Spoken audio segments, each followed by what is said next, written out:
Assalamualaikum warahmatullahi wabarakatuh. Perkenalkan, saya Muhammad Iqbal Banu Zapriansyah dan rekan saya Ardita Rizkia Putri, Dian Pramudia Manda, Apis Muzaki Sadidata. kami dari kelompok Habibi akan mempresentasikan beberapa hal. Yang pertama mengenai kebijakan ekonomi, kebijakan politik, dan apa sih yang menyebabkan Habibi lengser dari jabatannya. Untuk itu saksikan video ini dan tidak. Analisis kebijakan ekonomi. Terdapat 5 poin kebijakan besar ekonomi yang dilakukan Habibi. Oke, mari kita melihat beberapa kebijakan ekonomi yang diambil oleh Habibi di masa reformasi tahun 1998 hingga 1999. Di antaranya ada 5 kebijakan besar. Yang pertama, independensi kebijakan moneter, di mana Habibi mengubah status Bank Indonesia menjadi independen. Status inilah yang pada akhirnya membuat Bank Indonesia memiliki 3 tugas utama. Yang pertama, Bank Indonesia memiliki tugas untuk mencapai dan memelihara kestabilan nilai tukar rupiah. Yang kedua, mencapai sasaran laju inflasi. Dan yang ketiga, mengendalikan jumlah uang yang beredar. Untuk mengimplementasikan program atau kebijakan yang ketiga ini, Habibi menaikkan suku bunga sertifikat Bank Indonesia atau SBI hingga 70%. Yang kedua, Habibi melakukan restrukturisasi perbankan untuk menyelamatkan bank-bank yang pada masa Orde Baru hampir kolaps dengan menerbitkan obligasi sebesar 650 triliun untuk menalangi masalah perbankan ini. Yang kedua, Habibi menutup 38 bank yang ada di Indonesia dan mengambil alih 7 bank yang ada. Kebijakan yang ketiga, Habibi melakukan penetapan desentralisasi fiskal. Tujuannya adalah Habibi ingin kembali kepada asas desentralisasi secara murni dan konsekuen. Karena seperti yang kita ketahui bersama, bahwa semasa Orde Baru, semasa kepemimpinan Soeharto menerapkan sistem pemerintahan yang sentral terhadap pemerintah pusat saja, namun tidak berimbang kepada pemerintah daerah. Sehingga Habibi melakukan pengaturan, pembagian dan pemanfaatan sumber daya nasional secara berkeadilan, dan Habibi melakukan pelaksanaan perimbangan keuangan pemerintah pusat dan pemerintah daerah.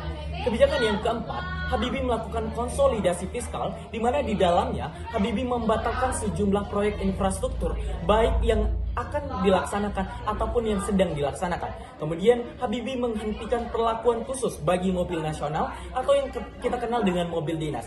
Dan yang terakhir, Habibi membiayai program jaring pengamanan sosial. Kebijakan yang kelima, Habibi melakukan kesehatan korporasi, di mana yang di dalamnya terdapat restrukturisasi utang swasta lewat skema Indonesia Debt Restructuring Agency atau INDRA. Dan Habibi melarang praktik monopoli Bulog dan Pertamina dengan dikeluarkannya Undang-Undang Nomor 5 Tahun 1999 dan Undang-Undang Nomor 8 Tahun 1999. Hasil atau dampak yang ditimbulkan dari kebijakan Habibi ini sangat dirasakan oleh masyarakat Indonesia, di mana kita lihat bersama bahwa di akhir atau di penghujung masa Orde Baru, pertumbuhan ekonomi kita merosot di inflasi 77,6. Sementara di kepemimpinan Habibi kita dapat menekan inflasi hingga 2%. Dan kita lihat pertumbuhan ekonomi yang awalnya minus 13,71% meningkat hingga positif 0,7. Dan kita juga melihat angka kemiskinan selama 1 tahun tersebut mengalami penurunan hingga 1%.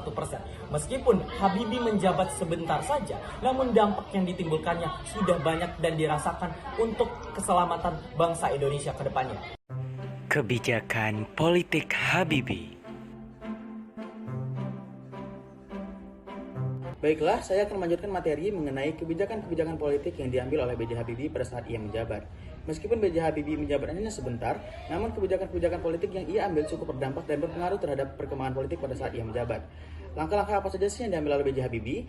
Yang pertama, B.J. Habibie memberikan kebebasan kepada rakyatnya untuk menyalurkan aspirasi mereka, sehingga banyak terbentuknya partai-partai politik baru, yakni sebanyak 48 partai politik baru.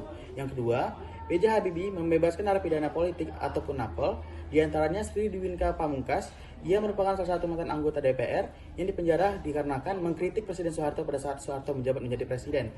Lalu ada juga Muchtar Pakpahan.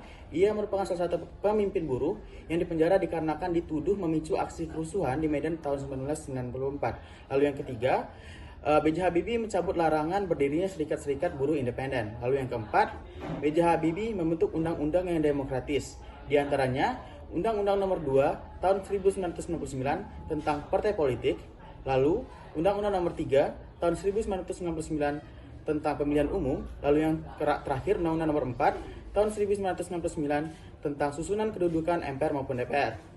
Lalu yang kelima, B.J. Habibie menetapkan 12 ketetapan MPR, di antaranya ada 4 yang mencerminkan reformasi tersebut. Yang pertama, TAP MPR nomor 8 garing MPR garing 1998 tentang pencabutan TAP MPR nomor 4 garing MPR garing 1983 tentang referendum. Yang kedua, TAP MPR nomor 18 garing MPR garing 1998 tentang pencabutan TAP MPR nomor 2 garing MPR garing 1983 tentang Pancasila sebagai asas yang tunggal.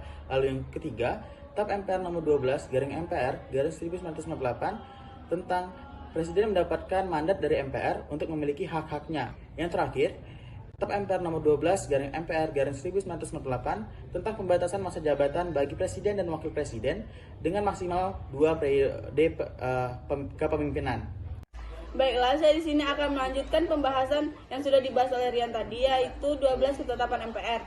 Yang pertama, TAP MPR nomor 10 garing MPR garing 1998 tentang pokok-pokok reformasi pembangunan dalam rangka penyelamatan dan normalisasi kehidupan nasional sebagai haluan negara. Yang kedua, TAP MPR nomor 11 garing MPR garing 1998 tentang penyelenggaraan negara yang bersih dan bebas dari korupsi, kolusi, dan nepotisme.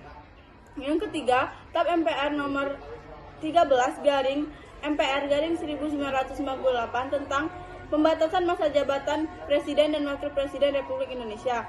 Yang keempat, TAP MPR nomor 15 garing MPR garing 1998 tentang penyelenggaraan otonomi daerah. Yang kelima, TAP MPR nomor 16 garing MPR garing 1998 tentang politik ekonomi dalam rangka demokrasi ekonomi. Yang keenam, TAP MPR nomor 17 garing MPR garing 1998 tentang hak asasi manusia atau HAM.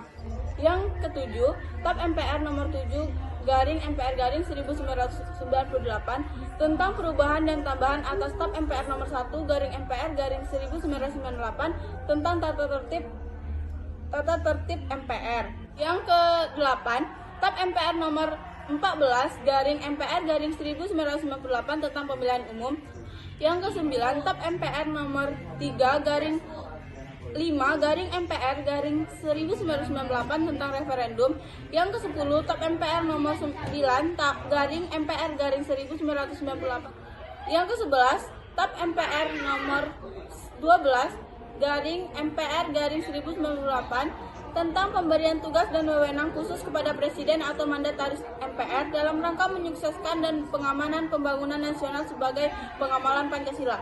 Yang terakhir atau nomor 12 yaitu TAP MPR nomor 18 garing MPR garing 1998 tentang pencabutan pedoman penghayatan dan pengamalan Pancasila atau P4. Penyebab jatuhnya pemerintahan Habibie.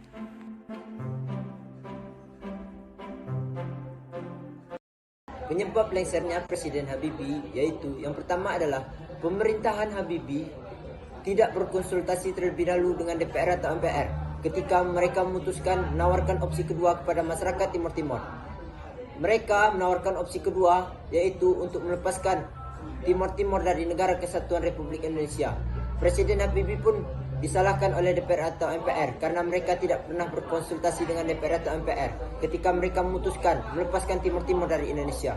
Yang kedua adalah masalah itu tidak berhenti dengan lepasnya Timur Timur.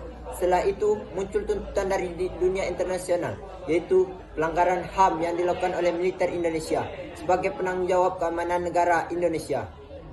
Hal ini tentu mencoreng Indonesia di dunia internasional. Yang ketiga adalah selain kasus pelanggaran HAM, Indonesia terjadi yaitu Gerakan Aceh Merdeka dan Gerakan OPM, Organisasi Papua Merdeka. Kedua gerakan separatis ini ingin memerdekakan diri sehingga ingin membuat negara sendiri di dalam Negara Kesatuan Republik Indonesia dan ingin melepas dari negara Indonesia. Yang keempat adalah tanggal 14 Oktober 1999, Presiden Habibie menyampaikan pidato pertanggungjawabannya di depan sidang dan terjadi penolakan pertanggungjawaban oleh Presiden Habibie. Pada umumnya masalah-masalah yang dikaitkan oleh fraksi-fraksi tersebut yaitu adalah pengadilan hak asasi manusia, pengusutan kekayaan dan masalah hak asasi manusia.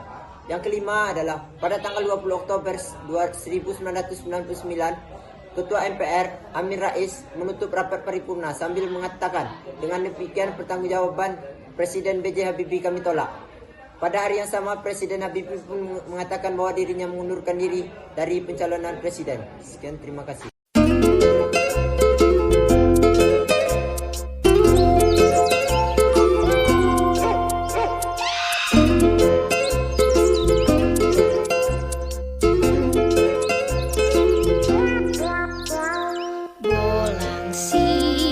Sekian dari kami. Wassalamualaikum warahmatullahi wabarakatuh.